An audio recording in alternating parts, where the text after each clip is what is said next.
Kaya host, ngayon pa lang, yung kampanya mo na hindi makabalik sa Malacanang. Ay, hindi talaga, hindi na pwede talaga. Ako man ayaw ko na rin na makabalik sa Malacanang ang mga Duterte. Ako rin naman. Ayaw ko na makabalik sila. Kaya sa mga botante natin dyan, relax lang kayo, ha. Nako, ang daming magagaling dyan. Ang mga Duterte, nagpapanggap lang po yan. Nagpapanggap lang po yan. Mukhang nano ako ni Basti, nasamid. Chinismis yata ako dito kay Sabi niya siguro, puta, binabanatan naman tayo ni Balita Bay. Sabi siguro, ilista niyo yan, ilista, ha. Kapag nakabalik niya ako sa Malacanang, unahin mo yan. Huwag kang mag-alala. Kapag nakabalik yung mga Duterte sa Malacanang, off ko na itong channel ko. Magtatago na ako. Baka mamaya balikan pa ako Ayoko na mag-YouTube. Delikado Baka mamaya biglang mapiko na itong mga Duterte sa akin bigla niya akong unahin. Bigla niya akong ipasara, tanggalan ako ng ads.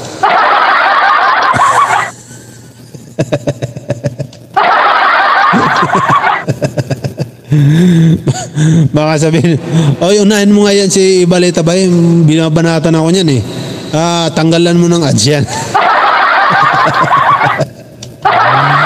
Boss, naalala mo yung sinabi ni Digong na pag pumunta ng Germany, magpaparehab.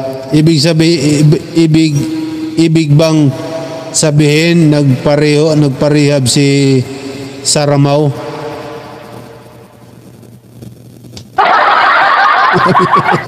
Tamimi. Nagparehab siya? Bakit? Ano ba siya? Ano ba to? Ang nagbabay to si Saramao? Si no comment? Ganyan din ba siya? Naku. Mayroon yan, buta. Hindi ako sure Hindi ko pa naman nababalitaan na ganyan siya. Ang alam ko lang itong si Baste. Si Baste. Yan ang alam ko. Pero kaya nga para hindi mapulaan itong si Baste ay inaano nila. Kaya nililipat nila dito kay Pangulong Bongbong Marcos. Kunyari galit sila. Kunyari ito si Pangulong Bongbong Marcos bangag para hindi mapulaan itong si Mayor Baste. Kasi ang alam ko talaga itong si Mayor Baste, kaibigan niya ang isang sa mga nagpi-flip top na isang sikat na flip top MC ay kaibigan ni Mayor Baste Duterte. Tulad ni ni Sak Maestro. Itong MC na si Sak Maestro ay kilala po ito sa flip top na kaibigan ni Mayor Baste Duterte. At itong si MC Sak Maestro ay drug addict po ito. Ayon sa mga kasama niya sa MC. Kilala raw po ito. Kung kaibigan mo ay Mayor Baste, kung kaibigan mo ay drug addict, bakit kinokonsente mo kung talagang magparehab? Di ba? Kung talagang hindi kayo konsentidor, kung hindi kayo parehas ng lakad. Kailangan kasi parehas ng lakad mo kung magkaibigan kayo para hindi kayo, di ba? Yung lakad yung ganyan. Diba? Kailangan po yun, mga kababayan. Okay? Kaya ito, ako naman Mayor Baste, hindi naman ako masamang tao. Mamaya nakalista na ako dyan. Na baka unahin mo ako. Ang sinasabi lang natin dito, aprobahan mo na yung appointment nito ni Marantan para makapagtrabaho po siya ng maayos. Masugpo po yung mga gawain dyan na pangre-rep sa lungsod ng Davao. Diba? Para po yan sa ating mga henerasyon. Oo. Ang isipin po kasi natin, yung mga susunod na henerasyon, yung anak mo, yung anak mo ng apo mo, yung apo mo, di ba? Yung mga apo mo magiging apo pa yan. Di ba? Magkakaroon pa ng mga apo yan. Yung mga henerasyon po dapat ang iniisip natin. Hindi yung iniisip nyo, ay tapos naman ako sa pagka-presidente. Kaya bahala na kayo dyan. Pag namatay ako, hindi ko na kayo makikita pa. Hindi ko na masisilayan pa yung mundo. Hindi dapat ganun kayo mag-isip. Diba? Ang isipin po palagi natin yung kinabukasan ng ating mga anak, yung kinabukasan ng ating mga henerasyon, yung mga kapwa-apuhan natin, diba? Yun dapat ang isipin natin, mga politiko. Ganun dapat ang totoong politiko talaga. Katulad ng ginawa ni Pangulong Bongbong Marcos, diba? Ang lagi niyang iniisip kapakanan ng mga susunod na henerasyon.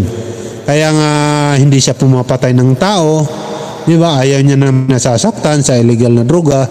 Kasi nga iniisip niya paano mabubuhay yung mga anak nun, yung mga napatay, di ba? Sino ang bubuhay nun? Mapapariwara na naman yung mga anak nun, yung mga napatay kasi wala nang bubuhay sa kanila di ba? Pareho lang silang pagiwang-giwang ang lakad. Correct. Pares talaga kasi magkaibigan parang wala si Kamote Otot. Ewan ko si Kamote Otot baka binaha. Baka binaha kaya hayaan mo na.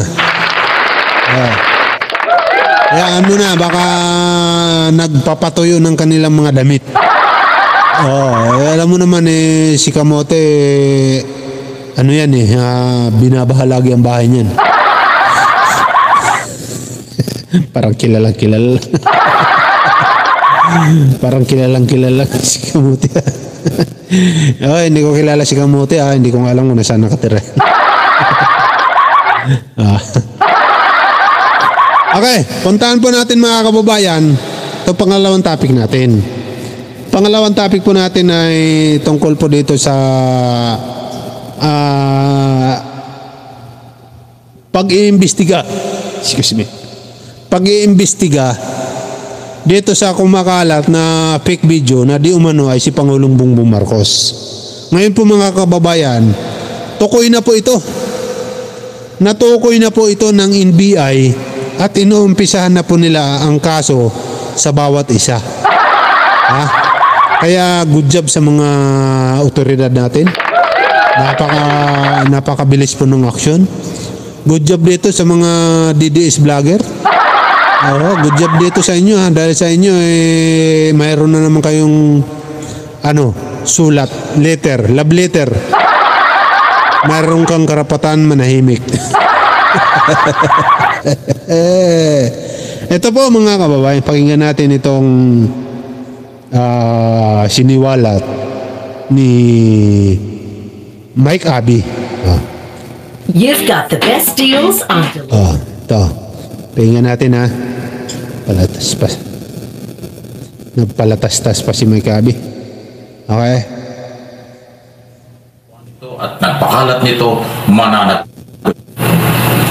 Napakatibay po ng ebidensya ng pamahalaan, NBI at pulis. TV. Kalat ng fake video. Good morning sa iyo. Si Pangulong Marcos yan. Anumang illegal na gawain. So yan po ay sinasabi na ng good job dito sa mga NBI. Good luck sa mga tangang nagpakalat ng video. Mga tanga talaga mga tanga talaga kasi kung hindi pa naman mga tanga, hindi mo na inalam kung fake videos o ang gusto lang nila makasira. Shout out sa iyo, Ma'am Mirasol. Kumusta naman ang iyong ganda? Good morning. Good morning, Ma'am Mirasol. Yung ganda mo ba ay nananatili pa rin ba? O hindi pa nakakaligo? Ligo-ligo rin kasi. Nakita mo na ba yung video ni BBM? Nakita ko pero fake video po yun. Fake video. Oo. Kaya nga ang NBI ngayon ay talagang masigasig sa pagsasampa ng kaso dito sa mga nagpakalat. Ay, oo naman, still maganda. Nagyabang pa. Ikaw ba ay nagpakalat din? Nag-share din ba ng ano? Ma'am Mirasol, nag-share ka rin ba dito ng video? Dahil kung nag-share ka, may kaso ka rin pala. Kung wala kang abogado, ako ang kunin mong abogado.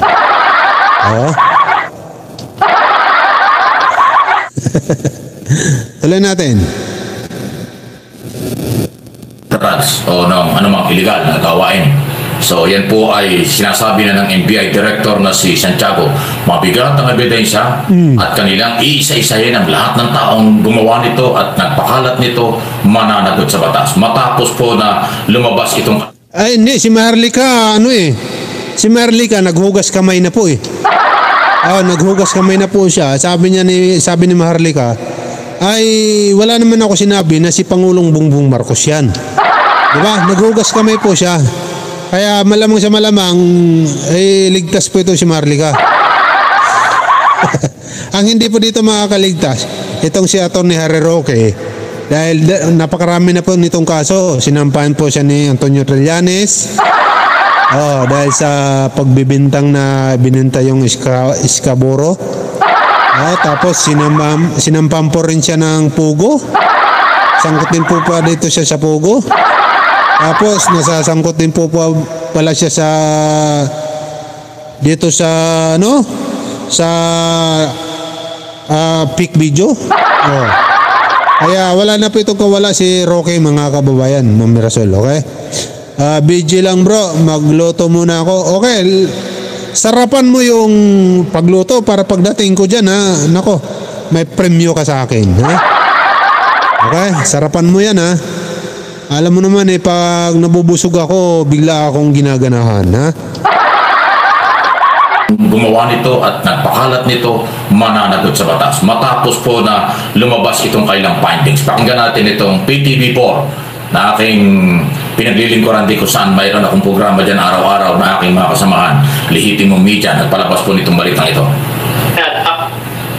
Marcos Jr. in a video circulating online of a man allegedly using illegal drugs. This is the result of the digital forensics analysis by the NBI. Correct ka, Caraleo, talagang desbarko talaga yan. President. One of the key aspects examined is the ear comparison, which, like a fingerprint, has unique features. This is the helix, this is the anti-helix, this is the lobule, this is the tragus, ayan, this is the anti-tragus. Talagang mali talaga.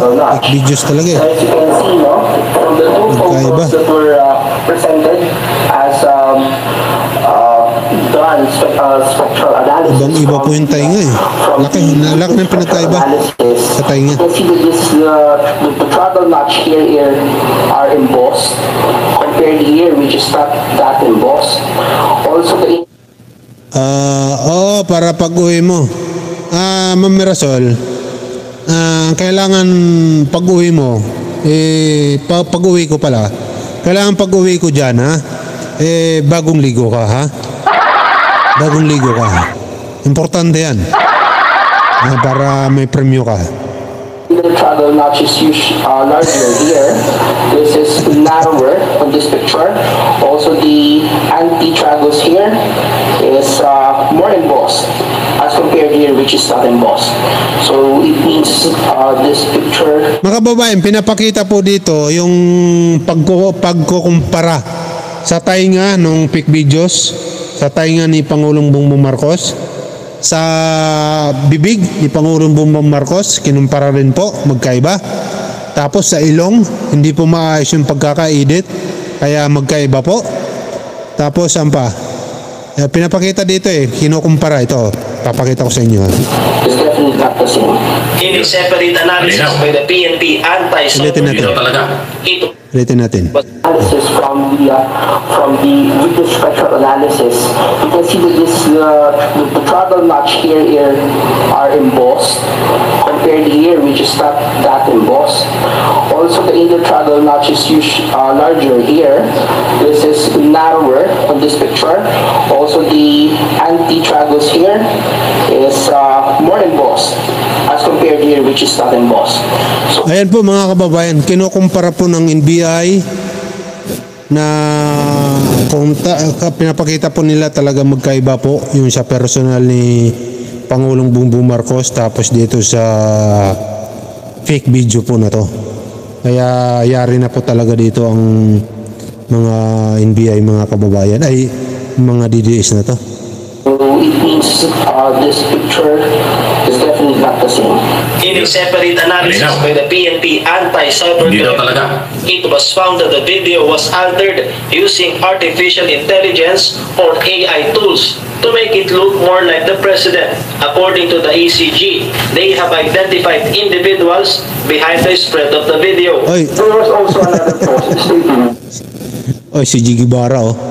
Si Jiggy Barra si Jiggy Barra ba talaga ito? NBI at PNP bayad daw.